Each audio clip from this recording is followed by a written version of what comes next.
Rudra education hub. दोस्तों, एक बार फिर से आप सभी का हमारे इस YouTube चैनल पे हार्दिक स्वागत और अभिनंदन है। दोस्तों, आज के सेशन में, आज की इस वीडियो में हम आपसे बात करने वाले हैं हिस्ट्री के बड़े ही इंपॉर्टेंट टॉपिक स्टोन एज के बारे में। दोस्तों, इंडियन प्री हिस्ट्री से आपके कॉम्पिटिटिव एग्जाम में लगातार क्वेश्चंस पूछे जाते हैं और दोस्तों इसी टॉपिक में हम क्वेश्चन आंसर को जो है कि आपके साथ इस टॉपिक में डिस्कस करने वाले हैं।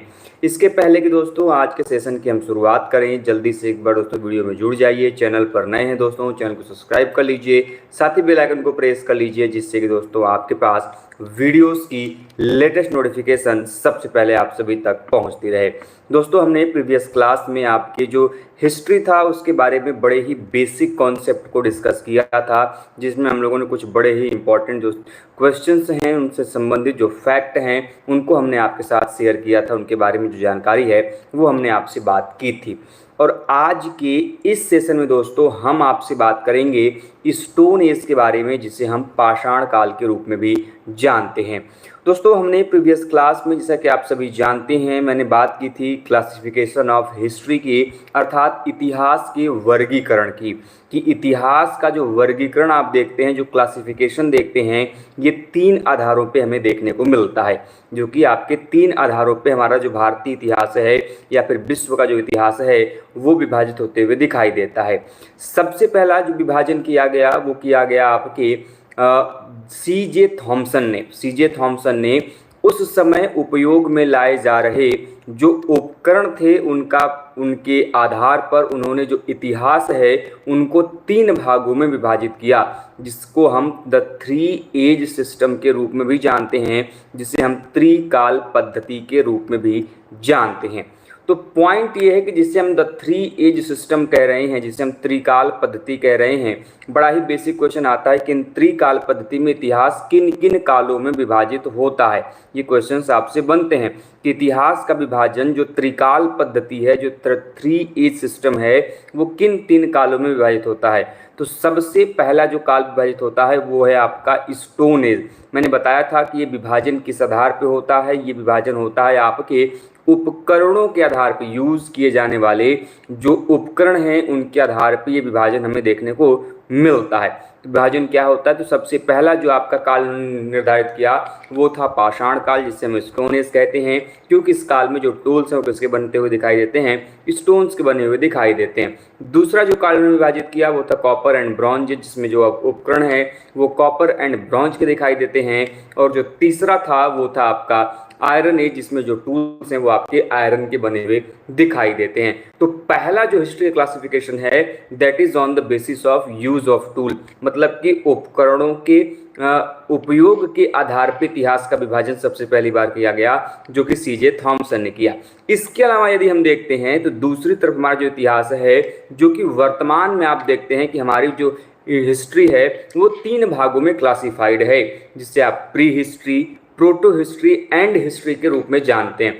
अब आपको ये भी जानना चाहिए, बड़ा इंटरेस्टिंग पॉइंट ये है कि भारत में ही आपके ऐसी जो इतिहास क्लासिफिकेशन है जो कि pre history, proto history and history में दिखाई देता है, बल्कि कई सारे विश्व के ऐसे देश हैं, यदि हम उनके इतिहास को देखते हैं तो वहां पे एक काल नहीं मिलता। वो काल कौन सा है, वो काल है आपका प्रोटो हिस्टोरिकल पीरियड, जिसे हम प्रागैतिहासिक काल कहते हैं। अब ये जो क्लासिफिकेशन आप देख रहे हैं, pre history, proto history and historical period, जिसे हम प्रागैतिहासिक काल, आद्य ऐतिहासिक काल और ऐतिहासिक काल कह रहे हैं, तो इन तीनों का विभाजन जो है किस आधार पर तीनों का विभाजन किया गया आपके उस तत्कालीन समय में पाए जाने वाले जो रिटन एविडेंसेस हैं, जो लिखित साक्ष्य हैं, उनकी अवेलेबिलिटी आधार पे। जब आप देख रहे प्री हिस्ट्री में आइए, जिसे हम प्रागैतिहासिक काल करें, जो इतिहास का सबसे प्रारंभिक काल और सबसे लंबा काल माना जाता है प्री हिस्ट्री। अब प्री हिस्ट्री जब आप देखते हैं तो आपका जो प्री हिस्ट्री है, जो प्रागैतिहासिक काल है, यहाँ पे किसी भी प्रकार का जो लिखित साक्ष्य है, जो रिटन एविडेंसेस है, वो आपको देखने को नहीं मिलता। तो इतिहास का वो काल जहां से किसी भी प्रकार का लिखित साक्ष्य नहीं मिलता है, वो काल कहलाता है आपका प्रागैतिहासिक काल। तो सिंपल सी बात है कि जब लिखित साक्ष्य नहीं मिलेगा तो फिर हम इतिहास के बारे में जानेंगे कैसे, उसके बारे कैसे प्राप्त करेंगे। तो जो प्रागैतिहासिक काल है, जो प्री हिस्ट्री है, उसको जानने का एकमात्र साधन आपके पास है, वो है आपके पास पुरातात्विक स्रोत, जिन्हें हम आर्कियोलॉजिकल सोर्सेज के रूप में जानते हैं, पुरातात्विक स्रोतों के रूप में हम उन्हें जानते हैं। अब वहीं पे यदि आप चले आइए प्रोटो हिस्टोरिकल पीरियड में, तो प्रोटो हिस्टोरिकल पीरियड में हमारे पास दोनों प्रकार के एविडेंसेज हैं। Whereas we found the evidence of proto, कहा किस प्रकार का, तो हमें वहां पे लिखित साक्ष्य, रिटन एविडेंसेस भी प्राप्त हो रहे हैं, और दूसरी तरफ जो आर्कियोलॉजिकल सोर्सेज जिन्हें हम पुरातात्विक साक्ष्य कह रहे हैं, उनके भी प्रमाण वहां पर हमें देखने को मिलते हैं। लेकिन कहानी में ट्विस्ट ये है कि यहाँ पर जो लिखित साक्ष्य आपको प्रोटो हिस्टोरिकल पीरियड में मिल रहा है, आद्य ऐतिहासिक काल में मिल रहा है, वो जो लिखित साक्ष्य है वो पढ़ने योग्य नहीं है, वो पठित नहीं है, वो डिसाइफर्ड नहीं है। इसी वजह से ऐसा काल जहां से लिखित साक्ष्य प्राप्त हो लेकिन वो पढ़ा न गया हो, वो पठित न हो, वह फेज हिस्ट्री का कहलाता है प्रोटो हिस्टोरिकल पीरियड, आद्य ऐतिहासिक काल।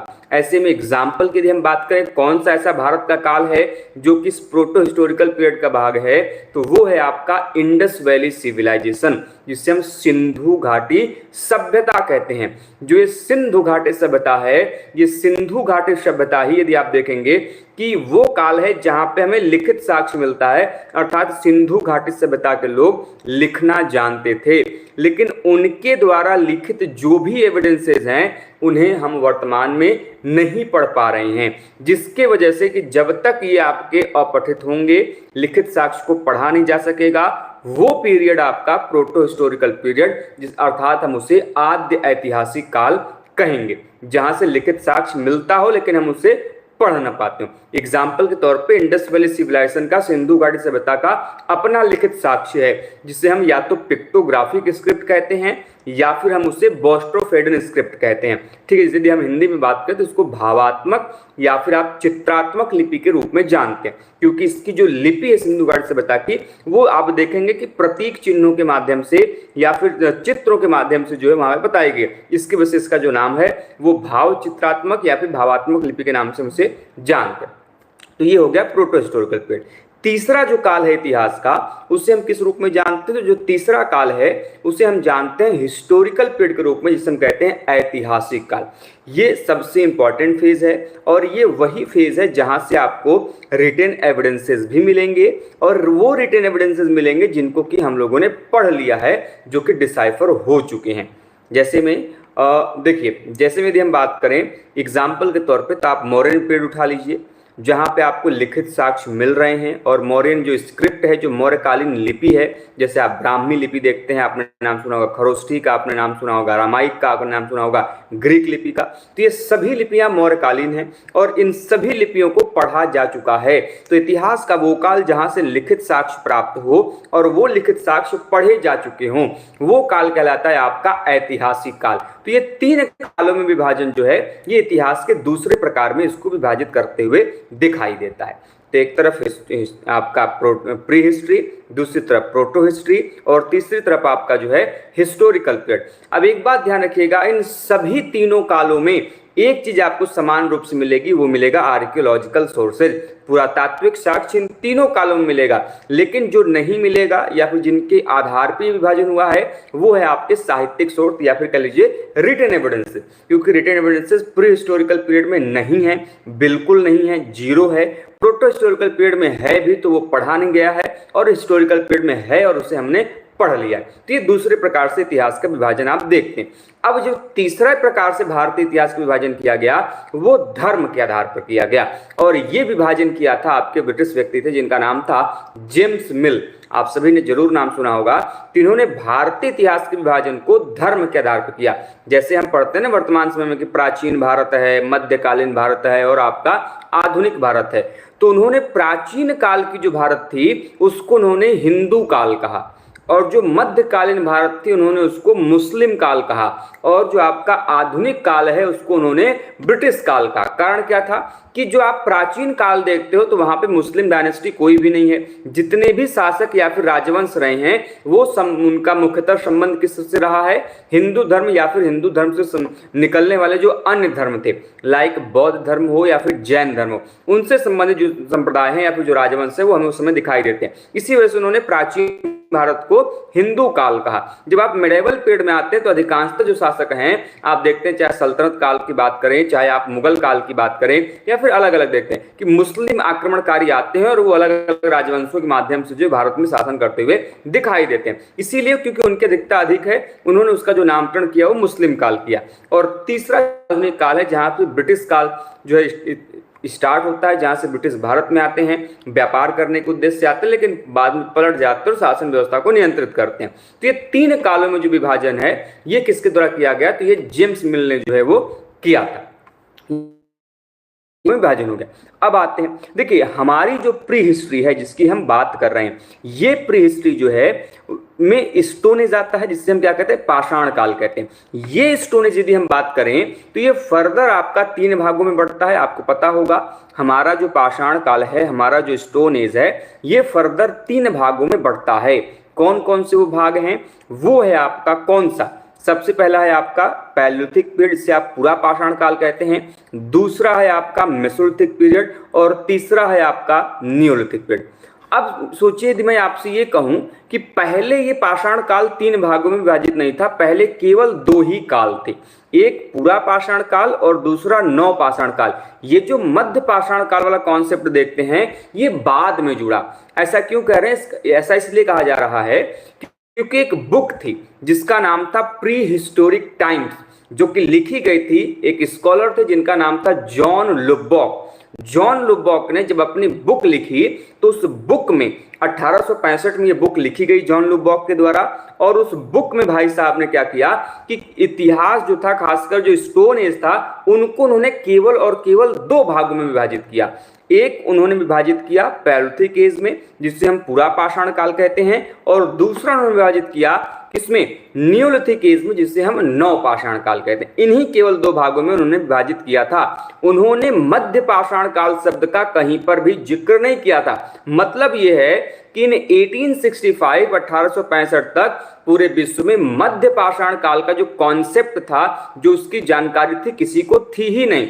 और यहां से क्वेश्चन भी बनता है कि किसने सबसे पहली बार पूरा पाषाण काल शब्द का प्रयोग किया, या फिर किसने सबसे पहली बार नव पाषाण काल शब्द का प्रयोग किया। आपके एग्जाम में क्वेश्चंस आते हैं, कोई भी आप कॉम्पिटिटिव एग्जाम में क्वेश्चंस हो तो वहां पे क्वेश्चन आता है कि नियोलिथिक टर्म का प्रयोग सबसे पहली बार किसके द्वारा किया गया, या फिर पैलियोलिथिक टर्म का प्रयोग किसके द्वारा किया गया।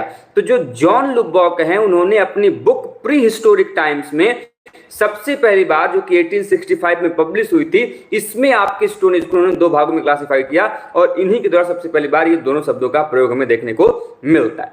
तो मध्य पाषाण काल जुड़ा कैसे, ये भी इंपॉर्टेंट है, क्योंकि आप देखते हैं कि वर्तमान में हमारा जो आपका स्टोन एज है, जो पाषाण काल, ये तीन भागों में, पैलियोलिथिक, मेसोलिथिक एंड नियोलिथिक। तो मध्य पाषाण काल का जो कॉन्सेप्ट है, जो मेसोलिथिक का कॉन्सेप्ट है, ये कैसे आया?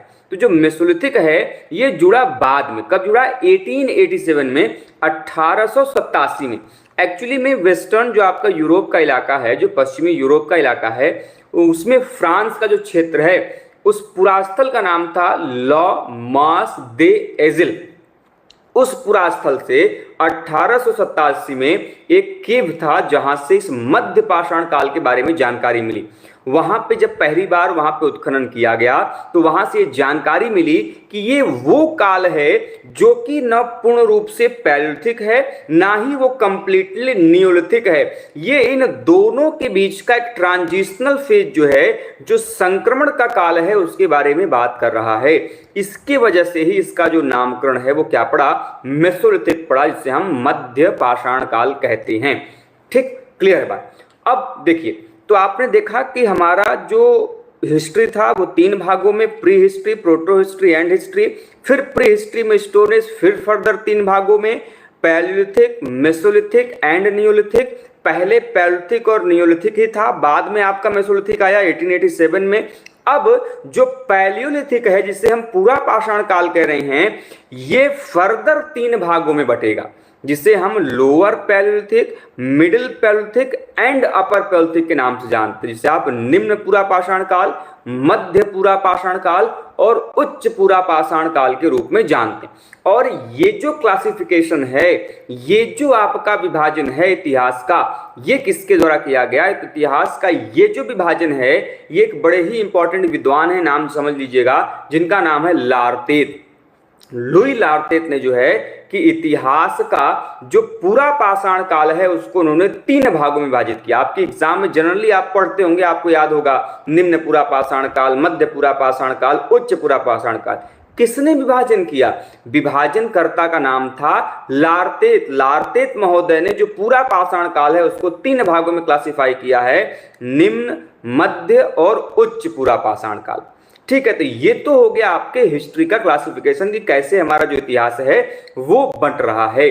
अब क्वेश्चन आता है कि जितनी आपने कंप्लीट हिस्ट्री देखी, मानव का इतिहास कहां शुरू हो रहा है, ह्यूमन हिस्ट्री कहां शुरू हो रही है? लोअर पैलियोलिथिक पीरियड से, निम्न पूरा पाषाण काल से। तो क्वेश्चन ये पूछा जाता है कि मानव के इतिहास का सबसे लंबा काल कौन सा रहा है? आपके एग्जाम में क्वेश्चंस आते हैं कि मानव के इतिहास का, ह्यूमन हिस्ट्री का सबसे जो बिगेस्ट टाइम स्पैन है, सबसे लंबा जो काल है, वो किसका रहा है? आपके एग्जाम में क्वेश्चंस बनते हैं, तो ध्यान रखिएगा। यदि आपको वैसे पूछा जाए, डेडिकेटेड पूछा जाएगा, लोअर पैलियोलिथिक, मिडिल पैलियोलिथिक, अपर पैलियोलिथिक, मेसोलिथिक, तब तो आप क्या लगाएंगे? लोअर पैलियोलिथिक लगाएंगे। या फिर ये पूछा जाए पैलियोलिथिक, मेसोलिथिक, नियोलिथिक, चाल्कोलिथिक, तब आप क्या लगाएंगे? पैलियोलिथिक लगाएंगे। तो जो सबसे छोटी यूनिट होगी, यदि वो आपके एग्जाम में आ रही है तो उसको आप लगाइएगा, या फिर वो नहीं है यूनिट तो फिर आप जो है कि अगले की तरफ जा सकते हैं। तो सबसे लंबा जो काल है हमारे भारतीय इतिहास का या फिर विश्व के इतिहास का, वो कौन सा है? जो निम्न पूरा पाषाण काल है, जिसे हम लोअर पैलियोलिथिक पीरियड कहते हैं, वो सबसे प्राचीनतम काल के रूप में जाना जाता है। ठीक है, आगे बढ़ते हैं। अब देखिए, क्वेश्चन बड़ा इंपॉर्टेंट ये है, आपके एग्जाम में जो क्वेश्चन है वो पूछा जाता है। पूछा ये जाता है कि जरा मुझे ये बताइए, क्वेश्चंस आपके एग्जाम में ये भी आता है कि हमारे भारत के अंतर्गत जो सोहन संस्कृति है, आपने सुना होगा, जरूर नाम सुना होगा, जो सोहन संस्कृति है, ये किसका भाग है? किस काल के अंतर्गत उस सोहन संस्कृति को हम सभी रखते हैं?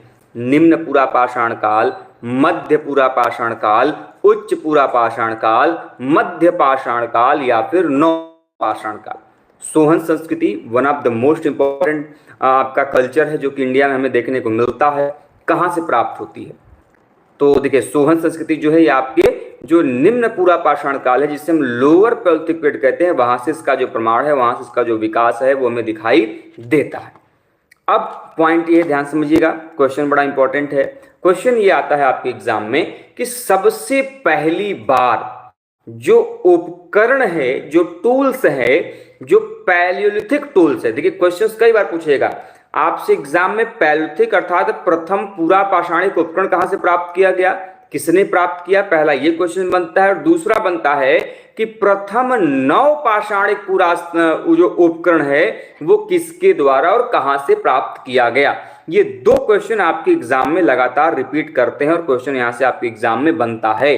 तो जब हम बात फर्स्ट पैलियोलिथिक टूल की करते हैं, प्रथम पूरा पाषाणिक उपकरण की करते हैं, तो आपने जरूर नाम सुना होगा किसका, बताइए? आरबी फूट, जिसको हम लोग बोलते हैं रॉबर्ट ब्रूस फूट। तो रॉबर्ट ब्रूस फूट ने जो है कि 13 मई 1863 को, 13 मई 1863 को रॉबर्ट ब्रूस फूट ने जो है कि जो तमिलनाडु के चेन्नई के निकट जो पल्लवरम क्षेत्र है, वहां से सबसे पहली बार जो आपके फर्स्ट पैलियोलिथिक टूल्स था, जो प्रथम पूरा पाषाणिक उपकरण था, उसको उन्होंने खोज निकाला था। एक्चुअली में वो उपकरण था क्या? वो उपकरण था क्लीवर। यदि आपने पढ़ा होगा, आपने लोअर पैलियोलिथिक टूल्स को आपने पढ़ा होगा, तो आपको पता होगा कि लोअर पैलियोलिथिक पीरियड में एक टूल्स चलता था, हम लोग एस्यूलियन टूल्स कहते हैं, जो कि सबसे पहली बार फ्रांस का जो सेंट एस्यूल पूरा स्थल था वहां से प्राप्त किया गया था। और उसमें 2 उपकरण पाए जाते हैं, एक हैंडेक्स पाया जाता है और एक क्लीवर पाया जाता है। क्लीवर को हम लोग बिदारिणी बोलते हैं हिंदी में।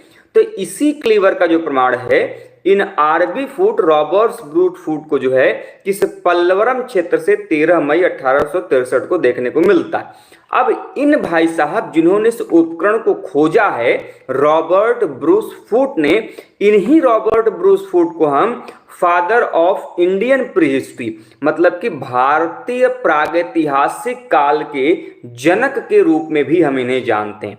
क्वेश्चन आता है जैसे आप हिस्ट्री फादर ऑफ हिस्ट्री की बात करते हैं तो फादर ऑफ हिस्ट्री कौन है? हेरोडोटस हैं। वैसे ही फादर ऑफ इंडियन प्रीहिस्ट्री की यदि हम बात करते हैं तो कौन है? Robert Bruce Foote. कई बार आपको वहां पे आरबी फूट का नाम मिलेगा, इनका पूरा नाम रॉबर्ट ब्रूस फूट है। वहीं पे क्वेश्चन ये बन जाए कि जरा मुझे ये बताइए पहली बार नवपाषाण काल का नियोलिथिक फेज का जो टूल है, नवपाषाणिक जो उपकरण है, वो किसके द्वारा प्राप्त किया गया? क्वेश्चंस आपके एग्जाम में आते हैं। तो सबसे पहली बार इस प्रकार के उपकरण किसके द्वारा प्राप्त किया गया? तो वह किया गया था आपके किसके द्वारा? कोई बता सकता है आप में से? लिंग शुगूर से प्राप्त हुआ, जो कर्नाटक का पुरा स्थल है, M.H. कृष्णन के द्वारा। किसके द्वारा? M.H. कृष्णन ने जो है सबसे पहली बार जो ये नवपाषाणिक उपकरण है जिनके प्रमाण उनको वहां से लिंग शुगूर आर्कियोलॉजिकल साइट जो है वहां से देखने को मिला था।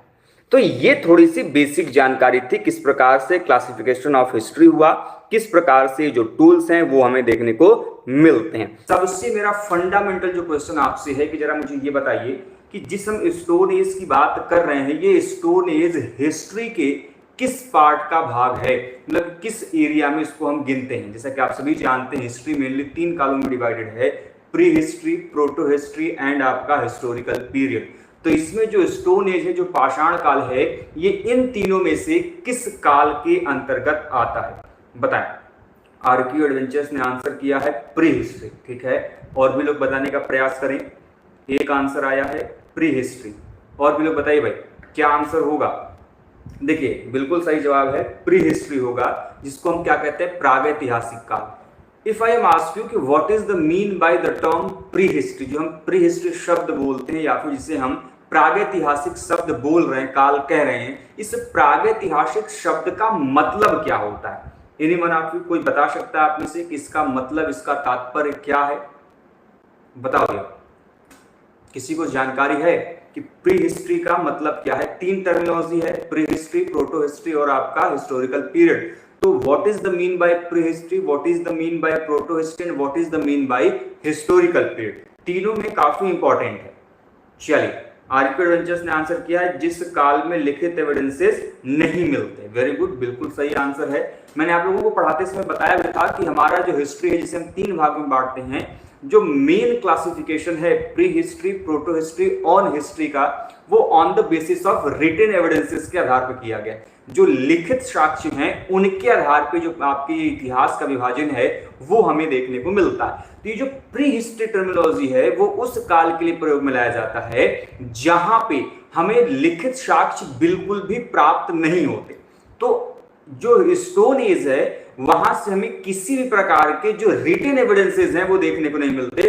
तो पॉइंट ये है कि जब हम रिटन एविडेंसेस नहीं मिलेगा तो किस प्रकार के जो सोर्सेज हैं, किस प्रकार के जो साक्ष्य हैं वो हमें उस काल में प्रयोग मिलेंगे, उनके जो प्रमाण है वो मिलेंगे। अब आपको पता होगा, यदि आपने हिस्ट्री के सोर्सेज को पढ़ा होगा, तो there are 2 types of sources that called literary or written evidences. The second one is known as archaeological sources, जिन्हें हम पुरातात्विक साक्ष्य एवं लिखित या फिर साहित्यिक साक्ष्य के रूप में जानते हैं। तो मेरा क्वेश्चन ये है कि जो प्री हिस्टोरिकल पीरियड है, इस प्रागैतिहासिक काल के अंतर्गत जो लिखित साक्ष्य नहीं मिल रहे हैं, तो हम किन साक्ष्यों के आधार पर जो प्रागैतिहासिक काल है उसके बारे में जानकारी प्राप्त करते हैं?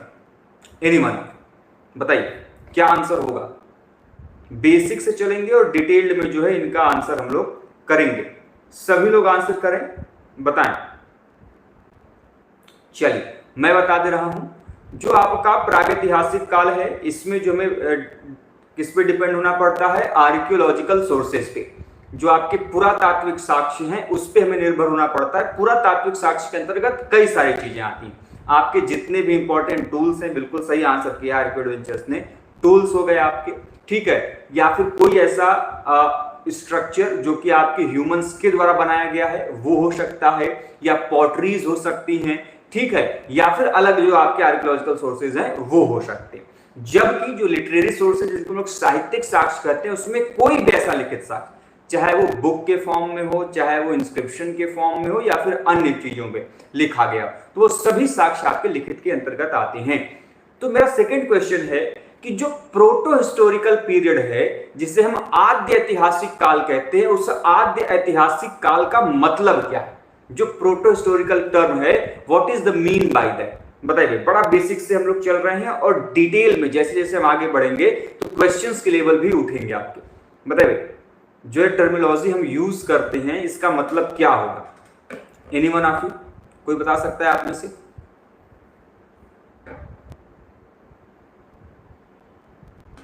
रिटेन तो है लेकिन वो पढ़ा नहीं गया। वेरी गुड, बहुत बढ़िया। जैसा कि आप सभी जानते हैं प्रोटो हिस्टोरिकल पीरियड जिसको हम लोग आद्य ऐतिहासिक काल कहते हैं, तो ये वो काल है जहां पे हमें लिखित साक्ष्य मिलता है, रिटन एविडेंसेस मिलते हैं, बट वो जो रिटन एविडेंसेस या लिखित साक्ष्य मिला है उनको हम लोगों ने पढ़ा नहीं है।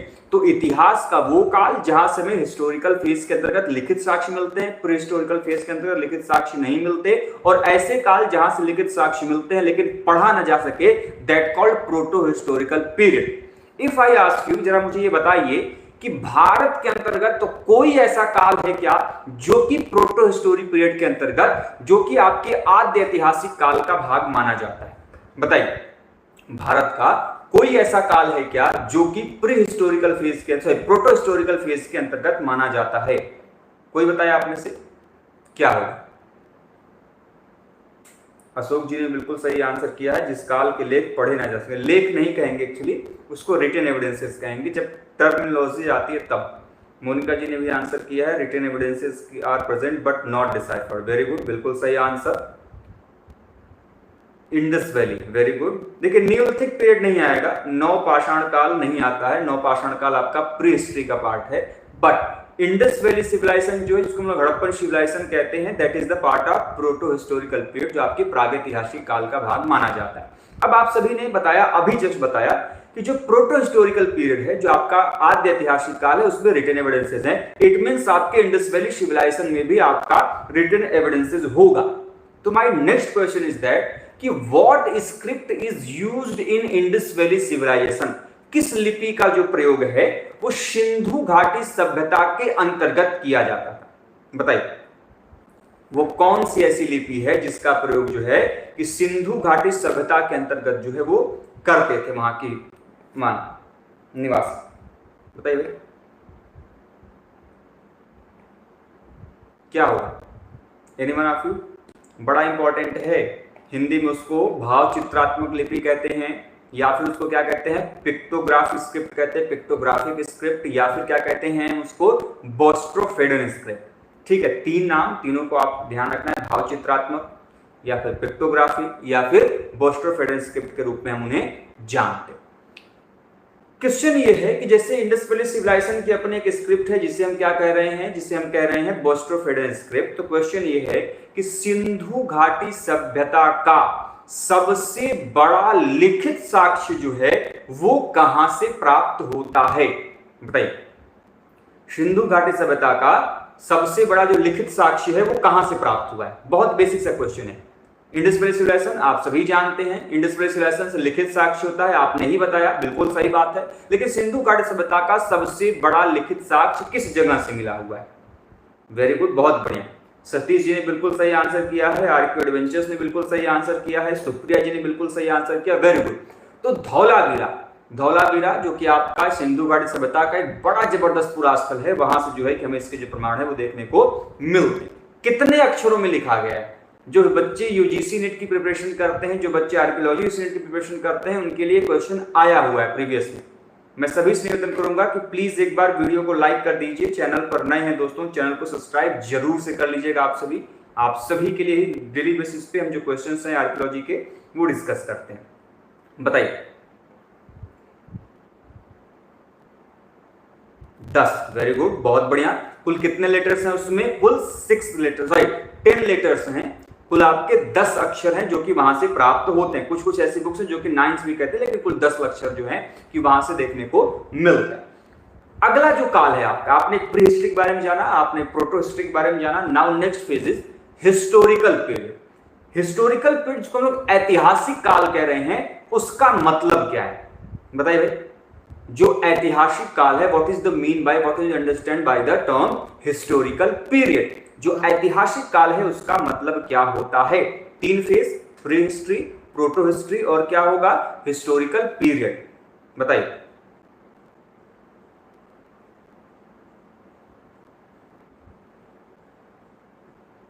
रिटन एविडेंसेस हिस्ट्री के द्वारा, ठीक है, बहुत बढ़िया। देखिए भाई, पूरा क्लासिफिकेशन एक बार में समझ लीजिए, अब आसानी से समझ में आ जाएगा। इतिहास 3 कालों में विभाजित है, pre history, proto history and historical period. Classification का आधार क्या है? क्लासिफिकेशन का आधार है हमारा लिखित साक्ष्यों की प्रमाणिकता। जिस काल में लिखित साक्ष्य मिलते ही नहीं है, हमारे इतिहास का सबसे पहला काल, उसको हम किस नाम से जानते हैं? Proto historical, sorry pre historical period, जिससे हम क्या कहते हैं? प्रागैतिहासिक काल कहते हैं। दूसरा काल है जहां पे साक्ष्य मिलता तो है लिखा हुआ, लेकिन हमने उसे पढ़ा नहीं, वो काल क्या है? Indus valley civilization. तीसरा, लिखित साक्ष्य भी है और उन्हें हम लोगों ने पढ़ भी लिया है। एग्जाम्पल के तौर पे ब्राह्मी लिपि, एग्जाम्पल के तौर पे खरोष्ठी लिपि, एग्जाम्पल के तौर पे अरामाइक लिपि, ग्रीक लिपि।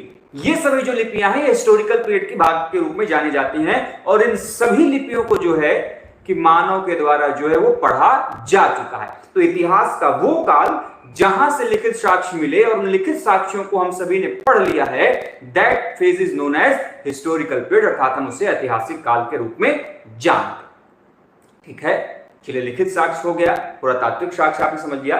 हम थोड़ा सा चलते हैं वापस से प्री हिस्ट्री की तरफ, वहां से क्वेश्चंस को हम पुट अप करेंगे आपके सामने।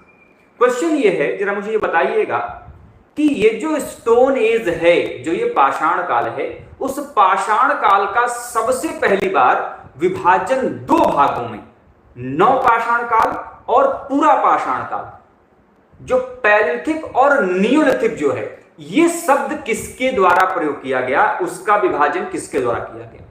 क्वेश्चन क्या है? आप सभी जानते हैं हमारा जो पाषाण काल है, जो स्टोन एज है, सिंपली 3 भागों में क्लासिफाई होता है, पैलिथिक, मेसोलिथिक एंड नियोलिथिक। लेकिन प्रथम वो विद्वान जिन्होंने पाषाण काल को केवल 2 भागों में विभाजित किया, एक पूरा पाषाण काल, दूसरा नव पाषाण काल, जिसे हम पैलिथिक और नियोलिथिक के नाम से जानते हैं। चलिए, 2 आंसर आए हैं। नाम बड़े अजीब अजीब है भाई, वाह क्या बात है। सुप्रिया सिंह, निन्ने, वाह क्या बात है।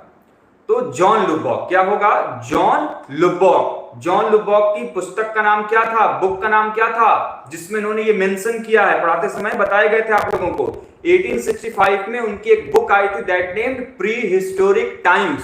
क्या नाम था? Pre historic times. उस प्री हिस्टोरिक टाइम्स में ही जो है कि उन्होंने क्या काम किया था कि अपने जो बुक है प्री हिस्टोरिक टाइम्स में सबसे पहली बार पूरा पाषाण काल और नव पाषाण काल जो शब्द है उसका प्रयोग वहां पे उन्होंने किया था। कब पब्लिश हुआ था ये बुक? 1865 में, 1865 में ये पब्लिश हुआ था।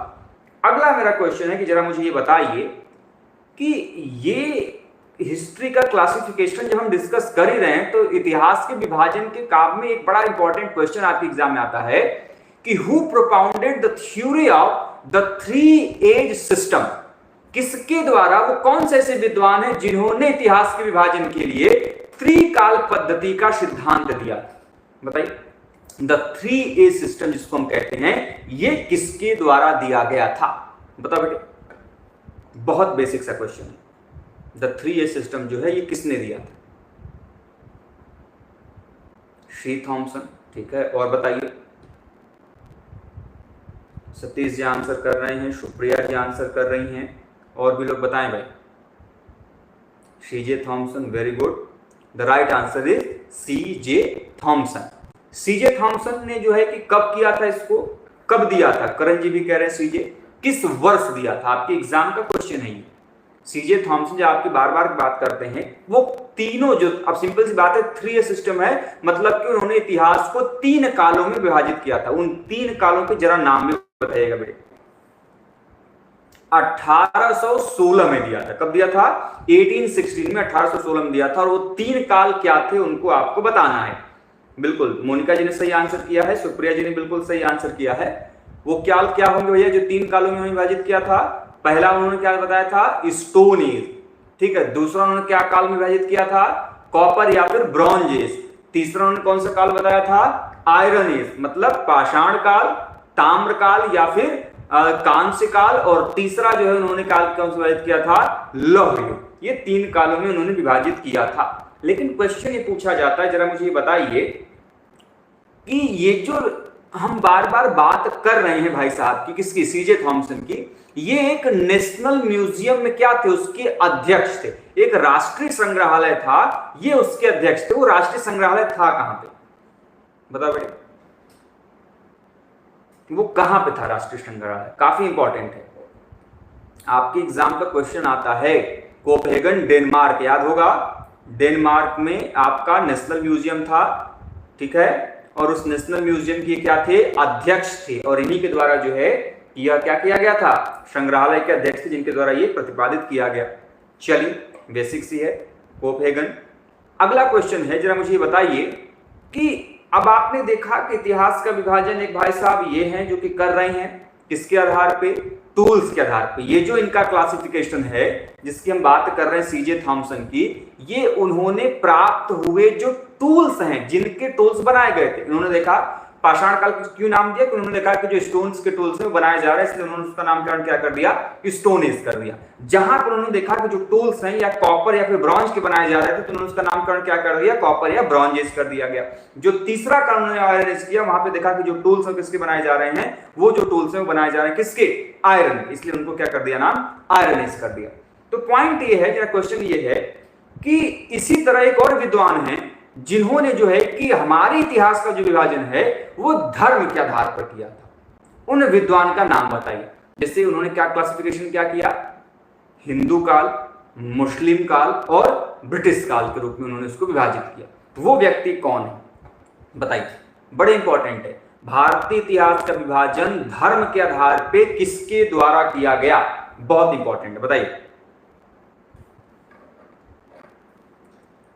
बताइए, कोई बता सकता है आप में से? कोशिश कीजिए। ए.एस. शल्तेकर, ठीक है। और भी लोग बताएं भाई। जेम्स मिल, वेरी गुड, क्या बात है, बहुत बढ़िया। किसने किया था? जेम्स मिल ने जो है कि ये क्लासिफिकेशन दिया था, वेरी गुड। अगला क्वेश्चन है कि हमारा जो स्टोन एज है, अब आपने देखा कि आप जो ये जॉन लुबॉक हैं, वो जॉन लुबॉक ने केवल 2 भागों में क्लासिफाई किया। जो पाषाण काल है, सबसे पहली बार यहाँ पे 2 भागों में विभाजित हुआ था, पूरा पाषाण और नवपाषाण। तो क्वेश्चन ये है कि मध्य पाषाण काल जुड़ा कब? मध्य पाषाण काल के बारे में जानकारी कब मिली? बताइए। पढ़ाया गया है, मैंने बताया भी है। हमारा जो बैच है उसमें भी मैंने आर्कियोलॉजी वाले जो बच्चे हैं पेड बैच के, उसमें भी बताया है। जनरल जो क्लासेस हैं हम लोगों की, हमने उसमें भी डिस्कस किए हैं, क्विज सेशन में भी डिस्कस हुआ है, एमसीक्यू की सीरीज में भी डिस्कस हुआ है। बताइए, मध्य पाषाण काल जो है उसकी जानकारी पहली बार कब हुई और कहां से हुआ था? क्योंकि आप सभी जानते हैं प्रारंभिक दौर में जब स्टोन एज को क्लासिफाई किया गया था तो केवल 2 कालों में विभाजित किया गया था, जिसका नामकरण क्या है, जिसे हम किस नाम से जानते हैं? 1887, ठीक है। और बताइए भाई, 1887 बता रहे हैं, very good. Study with Civil Guru, बिल्कुल। और भी लोग कोशिश करें। कहां था? फ्रांस की आर्कियोलॉजिकल साइट है जिसका नाम क्या था? ला मॉस दे एजिल, ठीक है, ला मॉस दे एजिल। और उस पुरास्थल से सबसे पहली बार जो किसके बारे में जानकारी मिली थी? मध्य पाषाण काल के बारे में जानकारी मिली थी। अच्छा, एक बात समझ लीजिए, मैं आप लोगों को बता दूं, ये जितने आप प्री हिस्टोरिकल टर्मिनोलॉजीज यूज करते हैं, what ever you are use for the pre historical terminologies, pre history, proto history, या फिर आप जितनी भी चीजें यूज करते हैं, भी आगे आएगा, कई सारे आपके टूल टेक्नोलॉजीज के नाम आएंगे, कई सारे कल्चर्स के नाम आएंगे। These are mainly framed from France region. जो वेस्टर्न यूरोप का रीजन है, जो पश्चिमी यूरोप का क्षेत्र है, वहां से जो प्रागैतिहासिक शब्दावलियां हैं उनका प्रयोग जो है हमें देखने को मिलता है। जब आप भारतीय इतिहास पढ़ते हो, जो बच्चे डीपली स्टडी करते हैं about pre history of India, उनको पता चलता है कि जितने प्रागैतिहासिक शब्दावलियां कहां से ली गई हैं, वेस्टर्न यूरोप में, वो भी कहां से, फ्रांस। और फ्रांस की साइट है आपका क्या, ला मॉस दे एजिल, जहां से सबसे पहली बार एक पुरातत्व जिसका नाम था ला मॉस दे एजिल 1887 में वहां से इसके बारे में जो जानकारी वो प्राप्त होती। ठीक, अब तो ये कंप्लीट हो गया, पैलियोलिथिक, मेसोलिथिक एंड नियोलिथिक।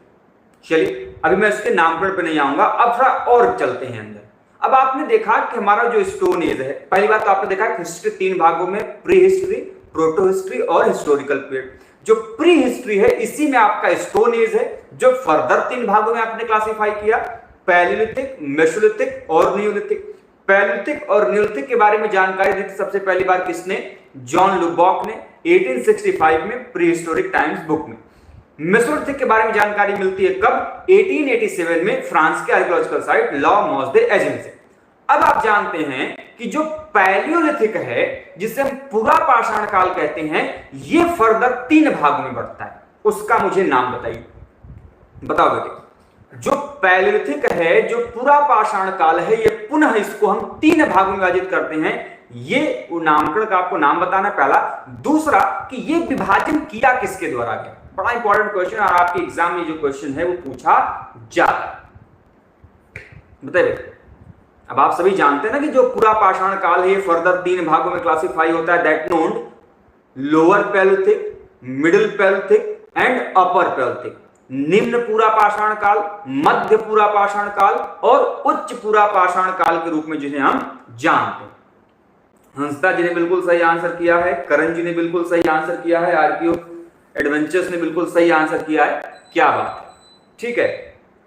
चलिए आगे बढ़ते हैं। तो पॉइंट है कि ये क्लासिफिकेशन किया किसने, करण जी ने आंसर किया है लुइला, वेरी गुड। लार्टेट महोदय का नाम याद रखिएगा। लार्टेट ने जो पाषाण काल है उसको 3 भागों में जो है विभाजित किया था, लोअर, मिडिल और आपका अपर पैलियोलिथिक में जो है उनके द्वारा क्लासिफिकेशन जो है वो हमें देखने को मिलता है। ठीक, चलिए क्वेश्चन ध्यान से सुनिएगा। सबसे पहला, the first ever Palaeolithic tool जो है, द पहला पूरा पाषाणिक जो उपकरण है भारत के संदर्भ में कहां से प्राप्त होता है, बताइए। भारत का पहला पूरा पाषाणिक जो उपकरण है वो कहां से प्राप्त होता है और किसने प्राप्त किया था, कब प्राप्त किया था, किस जमाव से प्राप्त किया था, वो टूल का नाम क्या था, बताओ। देखिए अब डेली बेसिस पे हम क्लासेस लेंगे आपकी। मैं बता दूं कि डेली अब जो है कि आपका रात के 10 बजे के बाद से लेकर कंटिन्यू जितने समय तक हम लोग डिस्कस कर पाए, ठीक है, आधा घंटा, 1 घंटा, 1.5 घंटा, depend on the interest of you guys, ठीक है। तो आप लोगों का जितना इंटरेस्ट होगा, अभी मैं थोड़ा सा सेटअप और लगाने वाला हूँ। अभी देखिए आप लोगों को उतना चीज़ें क्लियर नहीं होंगी, तो मैं थोड़ा सा पीछे का आप लोगों को जो बैकग्राउंड है, क्योंकि आप आजकल के जो बच्चे हैं ना, उनको ये थोड़ा सा पीछे सुंदरता हो, बाकी चीज़ें हो, उनको थोड़ा सा चाहिए होता है। तो चिंता मत कीजिए, वो 2-3 दिन, 4 दिन में, 1 हफ्ते में वो भी आपका पीछे का बैकग्राउंड सही हो जाएगा, उसके लिए आप बिल्कुल निश्चिंत रहें, ठीक है। Very good. क्लीवर प्राप्त हुआ था, नहीं, हैंडेक्स सुप्रिया जी वहां से नहीं मिला था। जो 2 हैंडेक्स की आप बात कर रहे हो ये पाया गया था अतिरम पक्कम से, और उसे प्राप्त किया था प्रोफेसर विलियम किंग ने 1864 में, वो अलग है। यहां से क्लीवर का प्रमाण मिला था, ठीक है। रॉबर्ट ब्रूस फूट, जिसको हम आरबी फूट कहते हैं, इनके द्वारा जो है कि हम क्या कहते हैं कि इनके द्वारा वहां से क्लीवर का प्रमाण प्राप्त किया गया था। वो भी कहां से, किस जमाव से, that is laterite deposit, laterite के जमाव से वहां से प्राप्त किया गया। क्वेश्चन ये है कि ये जो आपके आरबी फूट हैं भारत में किसी एक शाखा के तो ये जनक कहे जाते हैं, क्या नाम है,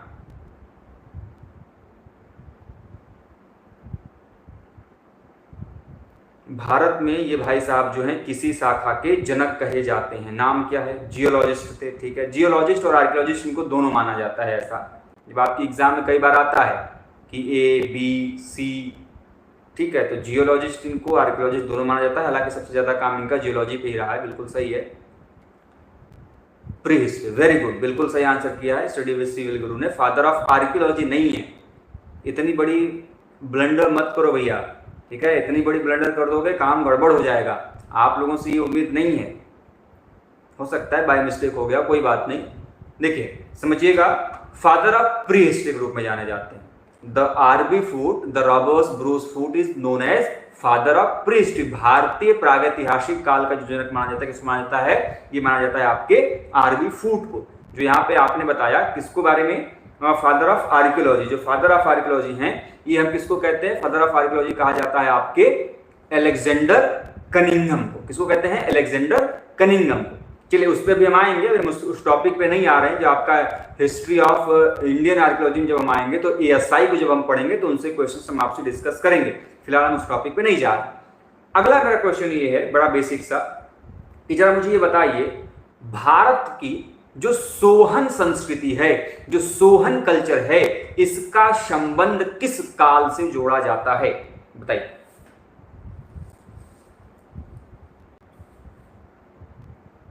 बताइए भाई।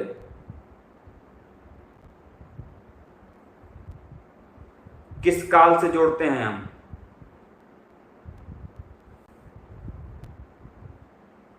प्रीहिस्ट्री, वेरी गुड, बहुत बढ़िया। प्रीहिस्ट्री कहा जा रहा है। लोअर पैलियोलिथिक क्या होगा? वेरी गुड, बहुत बढ़िया। सुप्रिया जी ने बिल्कुल सही आंसर किया है, सतीश जी ने बिल्कुल सही आंसर किया है, आरक्यू एडवेंचर्स ने बिल्कुल सही आंसर किया है, करण जी ने बिल्कुल सही आंसर किया है। भारत की जो सोहन संस्कृति है ये किस काल से जोड़ी जाती है आपकी? ये जोड़ी जाती है आपकी निम्न पुरा पाषाण काल से। ठीक है, अभी मैं आगे डिटेल में जाऊंगा तो बताऊंगा, आप लोगों को पता होगा कि जो सोहन संस्कृति के उपकरण हैं ये फर्दर 3 भागों में जोड़े जाते हैं, बांटे जाते हैं। लोअर सोहन टूल्स, ठीक है, मिडिल सोहन टूल्स और अपर सोहन टूल। ठीक है, या फिर जिसको अपर सोहन टूल्स नहीं कहते हैं, लोअर, ठीक है, मैच्योर और आपका कहते हैं लेट सोहन टूल। मतलब कि निम्न सोहन प्रकार के उपकरण या प्रारंभिक सोहन प्रकार के उपकरण, जिसको आप लोग अर्ली सोहन टूल्स कहते हैं। मैच्योर सोहन मतलब विकसित सोहन प्रकार के उपकरण, और लेट सोहन टूल मतलब अंत सोहन प्रकार के उपकरण के रूप में इन्हें हम जानते हैं।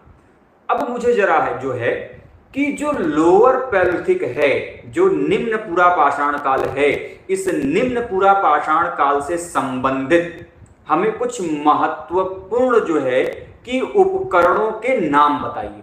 क्वेश्चन क्या है कि जो लोअर पैलियोलिथिक है उससे संबंधित कुछ महत्वपूर्ण उपकरणों के जो नाम है वो आप हमें बताएं। बताइए, काफी इंपॉर्टेंट है, आपके एग्जाम में जो क्वेश्चन है वो यहां से पूछे जाते।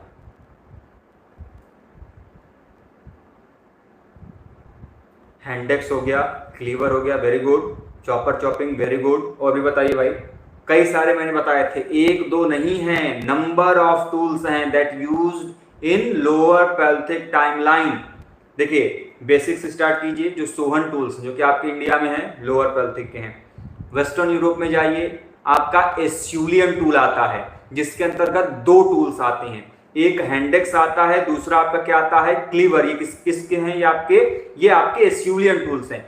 एस्यूलियन के जस्ट पहले एक और उपकरण आता है जिसको हम लोग एबिबिलियन टूल्स कहते हैं। ये भी किस काल का है? लोअर पैलियोलिथिक का है। अफ्रीका टाइप में चले जाइए, ओल्डुआई गार्ड से जो टूल्स मिला है जिसका नाम क्या है? ओल्डवान टूल्स है। ये भी किस काल के हैं? लोअर पैलियोलिथिक टाइमलाइन के हैं।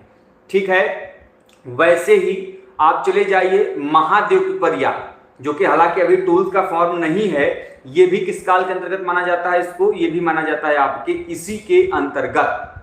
ठीक है, मोस्टेरियन, आपको लगता है कि मोस्टेरियन टूल्स आपके इसके अंतर्गत आएंगे? वर्ल्ड पैलियोलिथिक मैंने पढ़ाया है, उसमें यदि इतनी बड़ी गलती करेंगे तो कैसे काम चलेगा? बताओ भैया, आप सभी लोग बताओ, मोस्टेरियन जो संस्कृति है, मोस्टेरियन जो कल्चर है, ये किस काल को डिनोट करता है? किस एज से इसका संबंध है? मोस्टेरियन कल्चर हमारे इंडिया का नहीं है, ये भारत के बाहर का है, वेस्टर्न यूरोप की एक बड़ी इंपॉर्टेंट कल्चर है। इसका संबंध किस काल से? बताओ बेटे। देखिए आप नाम लिख लीजिएगा सभी लोग। मिडिल पैलियोलिथिक, वेरी गुड, बहुत बढ़िया। मध्य पूरा पाषाण काल से उसका संबंध जोड़ा जाता है। अब आप मोस्टेरियन पढ़ेंगे तो मोस्टेरियन के भी कई सारे अपने स्टेप्स हैं, चरण हैं, जिसको आप लोग मोस्टेरियन ट्रेडिशन में कहते हैं। तो मोस्टेरियन ऑफ एस्ट्यूलियन ट्रेडिशन, डेंटिकुलेट मोस्टेरियन, पोंटेनियन, कई सारी परंपराओं के रूप में उसे हम जानते हैं। खैर वापस आते हैं अपने पॉइंट पे। मेरा क्वेश्चन ये है कि जैसे आप एस्यूलियन पढ़ रहे हैं तो नाम चाहे तो आप ग्रुप ऑफ टूल्स मिल सकते हैं। तो एस्यूलियन टूल्स पहला हो गया, एबिबिलियन टूल्स दूसरा हो गया, ओल्डवान टूल्स तीसरा हो गया, चौथा सोहन टूल्स हो गया, उसके बाद आप चॉपर चॉपिंग, इतना यदि याद कर लेंगे तब भी काम चल जाएगा। अब इसमें क्वेश्चन है, दो क्वेश्चन एक्चुअली है। पहला कि जो एस्यूलियन टूल्स है इसका सबसे पहली बार प्रमाण कहां से मिला, और दूसरा जो एबीविलियन टूल है इसका सबसे पहली बार जो प्रमाण है वो किस पुरास्थल से, किस जगह से मिला था। और दोनों आपके एग्जाम में क्वेश्चन आए। और यह भी पूछा जाता है कि इसमें कौन पहले आया था, किस प्रकार के उपकरण पहले मिले थे, एबीविलियन पहले आया था कि एस्यूलियन पहले आया था। बताओ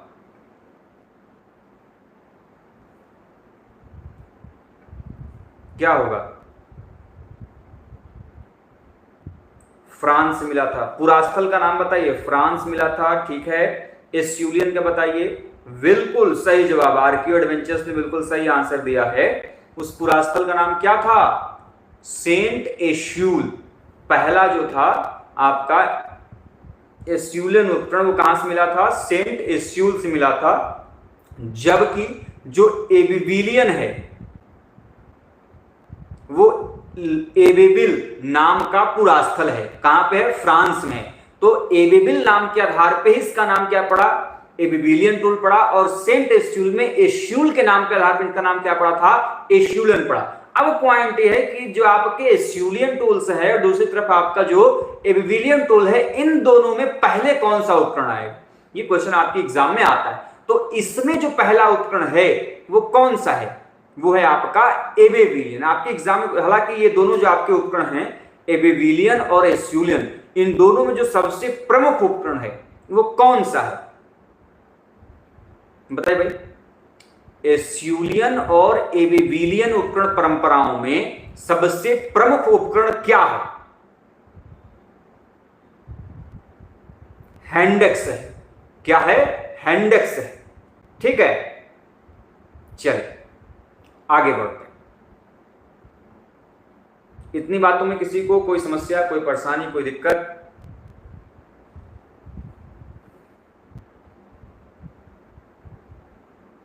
आगे बढ़ा जाए। देखो, आप लोगों को कोई टॉपिक डिस्कस करना हो तो मुझे बता दीजिएगा, हम उस टॉपिक को डिस्कस कर लेंगे आगे, ठीक है।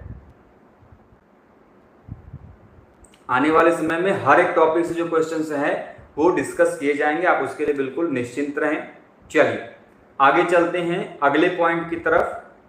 अगला पॉइंट क्या है समझिएगा आप सभी, कि जरा मुझे ये बताइए, जो एस्यूलियन और एबेबिलियन हो गया, इसी एबेबिलियन जो कि पहले आता है क्रमोलॉजी में, एबेबिलियन के ही समकालीन उसके कंटेम्परेरी ब्रिटेन में एक कल्चर चल रहा था, जिसका नाम क्या था, जो टूल्स था उसका नाम क्या था। पढ़ाते समय मैंने बताया एबेबिलियन जो टूल्स है, उसी एबेबिलियन टूल्स के कंटेम्परेरी ब्रिटेन में एक और टूल्स का जो आपका प्रचलन है, एक प्रकार का जो उपकरण परंपरा है, वहां पे चलता हुआ हमें दिखाई देता है। बताओ भाई क्या होगा। जितने भी भाई हमें देख रहे हैं, आप सभी से निवेदन है कि प्लीज एक बार वीडियो को लाइक कर दीजिए। चैनल पर नए हैं दोस्तों, चैनल को सब्सक्राइब जरूर से कर दीजिएगा, ठीक है।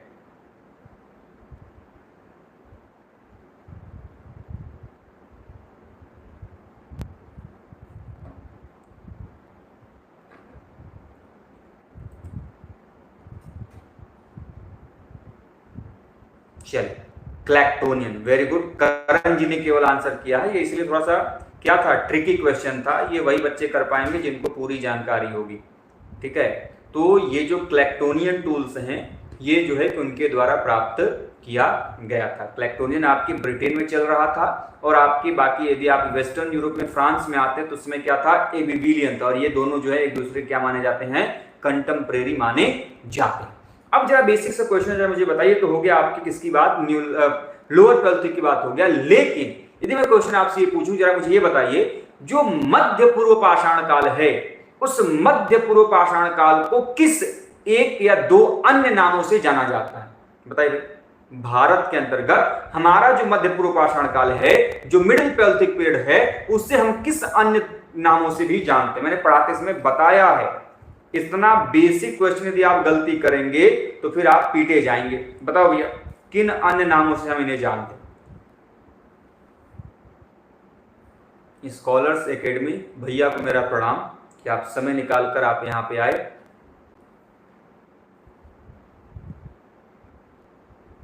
फ्लैग कल्चर, ठीक है। और बताइए फ्लैग कल्चर कहते हैं, फ्लैग कल्चर या फलक संस्कृति कहा किसने था?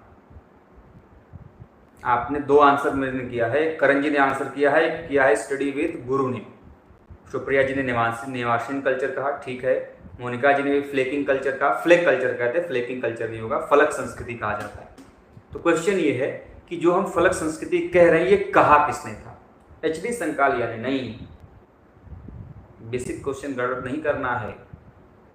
जो मध्य पूरा पाषाण काल है इसमें जो आपके एक घोष हैं, एक घोष के द्वारा मध्य पूरा पाषाण काल के लिए फलक संस्कृति का प्रयोग किया गया। और जो आप निवासा कल्चर कह रहे हो, निवासिन कल्चर कर रहे हो, ये प्रयोग किया था आपके के.डी. बनर्जी ने, ठीक है। के.डी. बनर्जी के द्वारा जो है कि आपका निवासियन संस्कृति जो सुप्रिया जी ने यहाँ बोला था उसको प्रयोग किया गया है, ठीक है। और एच.डी. संकालिया ने इसे सीरीज सेकेंड इंडस्ट्री कहा। क्या कहा है? सीरीज सेकेंड इंडस्ट्री के रूप में जो है इनको इन्होंने क्लासिफाई किया है। चलिए अब जरा सा थोड़ा सा बैक आते हैं। अब आपको पता होगा कि जो उपकरण बनाए जाते थे वो या तो कोर पे बनाए जाते थे पैलियोलिथिक टूल्स में, या फिर आपके किससे बनाए जाते थे? फ्लैग पे बनाए जाते थे। तो क्वेश्चन ये है कि जो मिडिल पैलियोलिथिक है उसमें तो आपने कह दिया कि इसको हम फलक संस्कृति कह रहे हैं। आखिर हम फलक संस्कृति कह क्यों रहे हैं? पहला तो कारण क्वेश्चन ये है। दूसरा कि जो लोअर पैलियोलिथिक है उसमें जो उपकरण है, उसमें जो टूल्स हैं वो किस पर बनाए जा रहे हैं? बताइए। मैं आप सभी भाइयों बहनों से निवेदन करूंगा, जितने लोग हमें लाइव देखते हैं प्लीज इन वीडियोस को अपने अन्य साथियों के साथ, सहयोगियों के साथ जरूर शेयर करें। जितनी संख्या होगी उतना आनंद आएगा आपसे क्वेश्चंस को डिस्कस करने में, उतना आनंद आएगा और भी बातें करने में, ठीक है। बताइए क्या होगा? देखिए हम इसे फ्लैग कल्चर इसलिए कहते हैं क्योंकि इस काल में जो उपकरण है वो किस पे बनाए जा रहे थे? फ्लैग पर बनाए जा रहे थे, फलक के ऊपर बनाए जा रहे थे, ठीक है। इसकी वजह से फलकीकरण की प्रक्रिया के द्वारा इसको नाम क्या दिया गया? फलक संस्कृति दिया गया, क्योंकि इस काल में पहली बार फलकों के ऊपर जो है उपकरण बनाने की परंपरा देखने को मिलती है। इसका प्रचलन इस काल में सबसे अधिक मात्रा में देखने को मिलता है। जबकि सतीश जी ने बिल्कुल सही आंसर किया, जो लोअर पैलियोलिथिक टूल्स है ये किससे बनाए जाते थे? जो आपके कोर टूल होता था, कोर टूल। मैंने आप लोगों को बताया था कि जो उपकरण है, जैसे आप एग्जांपल के तौर पर समझिएगा, मेरे पास अभी कुछ ऐसा है नहीं कि मान लीजिए आपके पास एक ईंट है या फिर पत्थर का टुकड़ा है बड़ा सा, वो पत्थर का टुकड़ा अभी टूटा नहीं है, आपने दूसरे पत्थर से उस पर थोड़ा सा प्रहार किया, चोट किया, एक हल्का सा छोटा सा टुकड़ा निकलकर छिटक के बाहर गया, तो जो बड़ा वाला पत्थर आपके हाथ में वो कोर हो गया, जो छिटक के बाहर गया टुकड़ा वो फ्लक हो गया। यदि हम बड़े वाले पत्थर को एक उपकरण के रूप में प्रयोग करते हैं तो वो कहलाएगा कोर उपकरण, कोर टूल कहलाएगा। और जो इससे छोटा सा टुकड़ा छिटक कर बाहर गया जिसको हम लोग फलक कह रहे हैं, यदि उसका प्रयोग हम एक उपकरण के रूप में कर रहे हैं तो वो क्या कहलाएगा? फ्लैग टूल कहलाएगा। अंतर यही है कि जो लोअर पैलियोलिथिक है उसमें बड़े वाले पत्थर जिसको हम लोग कोर कह रहे हैं उसका प्रयोग करते थे। यही कारण है कि जो निम्न पूरा पाषाण काल है, जो लोअर पैलियोलिथिक है, उसके जो उपकरण होते थे वो आकार में बड़े होते थे और वजन में काफी भारी होते थे। लेकिन मिडिल पैलियोलिथिक टाइमलाइन में अब सिंपल सी बात है, जब हम कोर से फ्लैग आ रहे तो फ्लैग का आकार में क्या होगा? छोटा होगा, वजन में क्या होगा? कम होगा। इसी वजह से जो मिडिल पैलियोलिथिक है इसमें फ्लैग का जो आपका जो चीजें हैं वो देखने को मिलती है। तीसरे काल जिसे हम क्या कहते हैं? अपर पैलियोलिथिक पीरियड कहते हैं। क्वेश्चन मेरा ये है कि जरा मुझे ये बताइए, जो अपर पैलियोलिथिक पीरियड है, जो उच्च पूरा पाषाण काल है, इसे हम किस अन्य नाम से जानते हैं? बताइए भाई, किस अन्य नाम से जाना जाता है?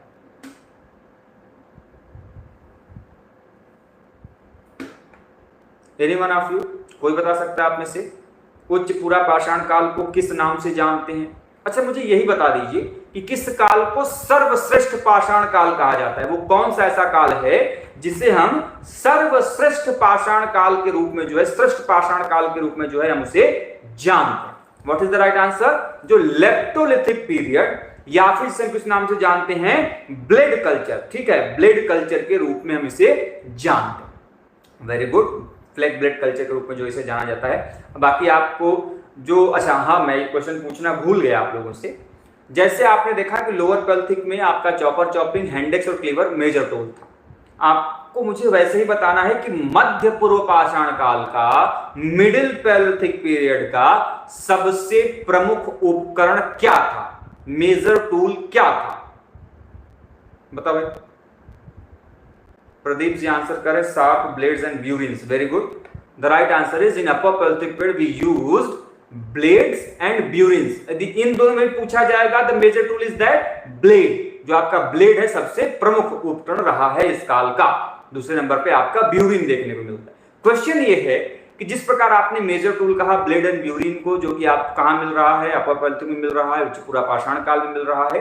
वैसे ही क्वेश्चन है फ्लेग, तो आपका फ्लेग पे कई सारे उपकरण बनते हैं करण जी। मैं स्पेसिफिक टूल का नाम पूछ रहा हूं। स्क्रैपर मैंने पढ़ाते समय बताया है कि जो मिडिल पैलियोलिथिक टाइम लाइन है उसका जो सबसे प्रमुख उपकरण है वो कौन सा है? वो स्क्रैपर है। ठीक है, बाकी अपर पैलियोलिथिक में क्या है? Blade and burin. ब्लेड इसमें सबसे महत्वपूर्ण है। क्वेश्चन ये जरा मुझे बताइएगा कि हम आखिर क्या कारण है, what is the reason behind that we call leptolithic period for upper palaeolithic? क्या कारण है कि हम उच्च पूरा पाषाण काल को श्रेष्ठ पाषाण काल कह रहे हैं, सबसे प्रमुख काल कह रहे हैं? क्या रीजन है बताइए, किस लिए हम इसे श्रेष्ठ पाषाण काल कहते हैं? क्या ऐसा इस काल में हो जाता है कि इस काल को हम, अपर पैलियोलिथिक पीरियड को हम श्रेष्ठ पाषाण काल, अपर लेप्टोलिथिक पीरियड के रूप में जानते हैं? एनीवन आप कोई बताए क्या होगा?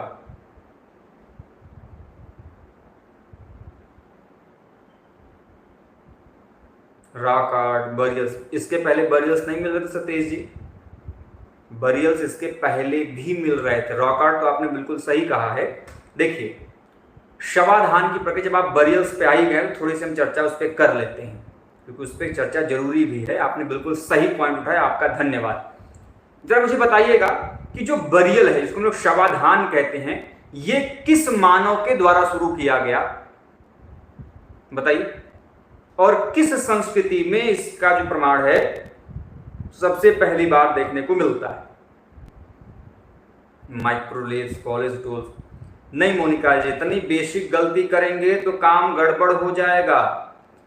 During upper Paleolithic period we didn't found the evidences like microliths or the polished tools. Microliths is the main key feature of Mesolithic period, whereas polished stone tools are the key feature of Neolithic period. जो आपके पालिशदार उपकरण है ये नवपाषाण काल में मिलते हैं। जो लघु पाषाण उपकरण है ये आपके मध्य पाषाण काल में मिलते हैं। These are not the tools we found in upper Paleolithic. ये आपके उच्च पूरा पाषाण काल के दौरान ये नहीं मिलता। Very good. देखिए, ये जो हम बात कर रहे थे, जिसको आपने बरियल्स कहा, जिसमें आपने शवाधान कहा, एक्चुअली ये जो शवाधान की प्रक्रिया है, ठीक है, ये मुस्टेरियन कल्चर में, फ्रांस की मिडिल पैलियोलिथिक कल्चर है, वेस्टर्न यूरोप की मिडिल पैलियोलिथिक कल्चर है, जिसे मुस्टेरियन कल्चर है, उसको आपने अभी बताया। तो उसी मुस्टेरियन कल्चर में ये जो निएंडरथल मानव है, उसने सबसे पहली बार जो मनुष्यों को, मृतकों को दफनाए जाने की जो प्रक्रिया है वो शुरू की थी। और ये तो क्वेश्चन आपने जान लिया कि बरियल सिस्टम किसके द्वारा शुरू किया गया। लेकिन क्वेश्चन ये आपके एग्जाम में आता है कि जरा मुझे ये बताइए कि जो मुस्टेरियन उपकरण है उसका निर्माता हम किसे कहते हैं? मुस्टेरियन उपकरण का निर्माता किसे कहा जाता है? तो जो मुस्टेरियन उपकरण, इसका निर्माता हम किसे कहते हैं? इसी निएंडरथल को कहा जाता है, क्योंकि जो मुस्टेरियन संस्कृति है इसी के द्वारा शुरू की गई। मुस्टेरियन संस्कृति के उपकरणों को इसने बनाया, और मुस्टेरियन काल के अंतर्गत जो मानव थे उनको, मृतकों को दफनाने की जो प्रक्रिया है वो भी आपके निएंडरथल ने ही शुरू की थी। अब आते हैं अपने क्वेश्चन पे जो मैंने आपसे पूछा था कि हम उच्च पुरा पाषाण काल को, अपर पैलियोलिथिक पीरियड को क्यों क्या कहते हैं? कि हम उसको सर्वश्रेष्ठ काल कहते हैं। देखिए, कुछ चीजें, इस काल में मनुष्य सबसे पहली बार अपने अंदर की जो कला है, अपने अंदर की जो आईक्यू लेवल है उसको रिप्रेजेंट करता है। रील बना के नहीं, नाच गा के नहीं, कि आजकल के जो राजा, पहले जमाने में राजाओं का ठाठ होता था, मस्त मसलंद लगा के वो नृत्यकों की क्या करते थे, नृत्य देखते थे राजा महाराजाओं को। और आज के जमाने में कुछ नहीं करना है, आपको मोबाइल लेना है और रील्स के सेक्शन में, शॉर्ट्स के सेक्शन में चले जाना है और उसके बाद आपको एक से बढ़िया एक, मुझे 1.5 GB डाटा, 1 GB डाटा में आपको डेली देखने को मिल जाएगा। खैर, तो वो जो ह्यूमन एक्टिविटीज थी, सबसे पहली बार आपको इसी काल में मनुष्य अपनी जो आपकी क्षमता है, कला संबंधित जो प्रमाण है, वो इसी काल में मिल रहे हैं। इसी काल में मानव क्या कर रहा है, इसी काल में मानव जो है वो अपने कला की प्रदर्शन कर रहा है, पेंटिंग्स के रूप में, स्कल्पचर्स के रूप में। इससे वीनस की मूर्तियां हो गई, मातृ देवी की मूर्तियां हो गई, ठीक है। इसके अलावा अन्य जो पशुओं की मूर्तियां हो गई, अलग अलग जो पेंटिंग्स हो गई विश्व के संदर्भ में, सबसे पहली बार इसी काल में देखने को मिलता है। यदि क्वेश्चन पूछा जाए कि पूरे विश्व में सबसे पहली बार कला का साक्ष्य किस संस्कृति के अंतर्गत आता है, तो आपको मैं बता दूं कि जो अपर पैलियोलिथिक पीरियड है, जब आप वर्ल्ड पृष्ठ, मैंने आप लोगों को पेड बैच में पढ़ाया था आर्कियोलॉजी वाले बच्चों को, मैंने बताया था कि कुल 5 संस्कृति हैं अपर पैलियोलिथिक में। सबसे पहले आपका सतल पेरोनियन है, दूसरा ऑरेग्नेशियन, तीसरा ग्रेवेशियन, चौथा शालुत्रियन और पांचवा मैगदलेनियन। तो उसमें जो ऑरेग्नेशियन पीरियड है, इसमें सबसे पहली बार ह्यूमन ने क्या किया था, तो मानव ने जो है कि जो कला संबंधित साक्ष्य वो दिया था। पहला तो हो गया कि इसका हम क्यों पाषाण काल करें, क्योंकि ह्यूमन एक्टिविटी का सबसे पहला प्रमाण आपको अपर पैलियोलिथिक मिलता है। दूसरा, अभी तक जो आपने टूल्स देखे थे, लोअर पैलियोलिथिक तक और मिडिल पैलियोलिथिक तक, निम्न पाषाण काल तक और उच्च मध्य पाषाण काल तक, मध्य पूरा पाषाण काल तक, वो क्या था, वो आपके स्टोन के टूल्स मिल रहे थे, पत्थर के बने हुए जो उपकरण है वो मिल रहे थे। लेकिन for the first time in upper palaeolithic period, पहली बार जो पूरा पाषाण काल है, इसमें आपको किस प्रकार के उपकरण मिल रहे हैं, हड्डी के बने हुए उपकरण जो है वो प्राप्त हो रहे हैं। न केवल हड्डी के बने हुए उपकरण मिल रहे हैं, बल्कि हड्डी का जो प्रयोग है ये वहां पे वो आभूषण के रूप में, ज्वेलरी के रूप में जो है वो कर रहे हैं। 2 चीजें हो गई। तीसरा, इसी काल में मॉडर्न ह्यूमन, जिसको हम किस नाम से जानते हैं, होमो सेपियंस के रूप में जानते हैं, होमो सेपियंस का भी जो उद्भव है, जो पदार्पण है, वो इसी काल में माना गया है। यही कारण है कि इन सभी, इसी काल में जो फ्लिंट इंडस्ट्री है, जो चकमक उद्योग है, उसकी भी स्थापना होती है। तो ये 4-5 कारण है जो कि इस काल में पहली बार हो रहा है। इसी वजह से इस काल को हम किस नाम से जानते हैं, सर्वश्रेष्ठ पाषाण काल के नाम से हम इन्हें जानते। ठीक है, तो ये रहा हम लोगों ने आज जो अपर पैलियोलिथिक तक है वहां तक एक बेसिक जानकारी डिस्कस किया। अब इसके आगे जो मेसोलिथिक है, नियोलिथिक है, और ये जब आपका बेसिक कंप्लीट हो जाएगा तो कल हम जो है कि फिर आगे से जो है कि इनके डिटेल्ड जो क्वेश्चंस हैं, इनके आर्कियोलॉजिकल साइट से क्वेश्चंस हैं, बाकी जो चीजें हैं उनको हम लोग नेक्स्ट क्लास में आपसे डिस्कस करेंगे। आई होप ये वीडियो जो है आप सभी को अच्छा लगा होगा। हो सकता है कि आपको इससे कुछ इन्फॉर्मेशन मिली हो। आप सभी का कोई भी एक फीडबैक जो कि हमें बेहतर बनाए, आप सभी हमें जरूर दें।